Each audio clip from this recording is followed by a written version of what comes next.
Amazon জঙ্গলের ৫ অমীমাংসিত রহস্য যা আপনাকে অবাক করে দেবে। প্রিয় ভিউয়ার্স, আপনারা নিশ্চয়ই জানেন যে আমাজন জঙ্গল বিশ্বের বৃহত্তম রেইন ফরেস্ট। এটি দক্ষিণ আমেরিকার ৮টি দেশ নিয়ে বিস্তৃত। আমাজন অরণ্যের বুক চিরে বয়ে গেছে আমাজন নদী, যা বিশ্বের দ্বিতীয় বৃহত্তম নদী। আমাজন অরণ্য দক্ষিণ আমেরিকার Brazil, Peru, Colombia, Venezuela, Ecuador, Bolivia, Guyana, Suriname এবং ফ্রেঞ্চ গুয়ানায় অবস্থিত। আমাজন জঙ্গলে ১৬,০০০ প্রজাতির গাছ আছে।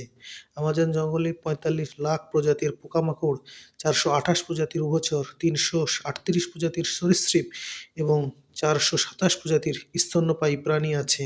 বৈচিত্র্যময় উদ্ভিদ এবং প্রাণীকুলের জন্য ব্যাপকভাবে পরিচিত এই আমাজন জঙ্গল। অনেকে বিশ্বাস করেন এই আমাজন জঙ্গলে অদ্ভুত রহস্য লুকিয়ে আছে। বছরের পর বছর ধরে এই সমস্ত রহস্য অমীমাংসিত রয়ে গেছে। আজ এই আমাজন জঙ্গলের অবাক করা কিছু অমীমাংসিত রহস্য নিয়ে আলোচনা করব। ১ নাম্বার, এল ডোরাডো। এল ডোরাডো হচ্ছে একটি সোনার শহর যা আমাজন জঙ্গলের অনেক গভীরে অবস্থিত বলে বিশ্বাস করা হয়। এই শহরটি সম্পর্কে অনেক রহস্য রয়েছে, তবে এটা আসলে কি তা নিয়ে কোনো ঐকমত্যে পৌঁছানো যায়নি। সর্বপ্রথম স্প্যানিশ ট্যুরিস্টরা এটি নিয়ে গল্প বলা শুরু করে। তারা বিশ্বাস করে শহরটি সোনার তৈরি এবং এখানে অনেক মূল্যবান রত্ন রয়েছে। তবে কিছু লোক বিশ্বাস করে যে এটি একটি বাস্তব শহর, আবার অন্যরা বিশ্বাস করেন যে এটি একটি পৌরাণিক শহর যার অস্তিত্ব কখনো ছিল না। এ শহর খুঁজে পাওয়ার জন্য অনেক অভিযান চালানো হয়েছিল। দ্বিতীয়ত, আমাজন জঙ্গলে এখন অনেক অজানা উপজাতি রয়েছে।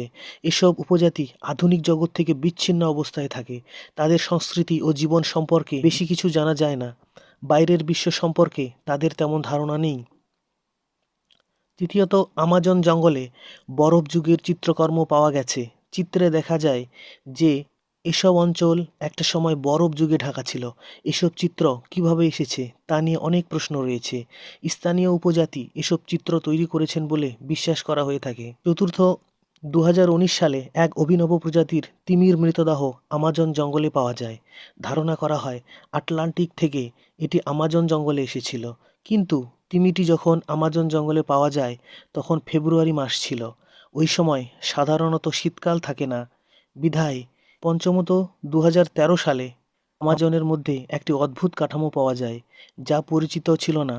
কেউ মনে করেন এটি একটি মাকড়সার বাসা হতে পারে। অনেকে মনে করেন এটি প্রাচীন সংস্কৃতির একটি প্রতীক। এটি এমন এক বৈচিত্র্যময় বন যা অনেক রহস্য ধারণ করে আছে, আর যার রহস্য এখন পর্যন্ত অমীমাংসিত রয়ে গেছে। প্রিয় ভিউয়ার্স, এতক্ষণ সাথে থাকার জন্য ধন্যবাদ। আমাদের চ্যানেলটি লাইক করুন, কমেন্ট করুন এবং সাবস্ক্রাইব করে অপর বন্ধুদের কাছে শেয়ার করে দিন।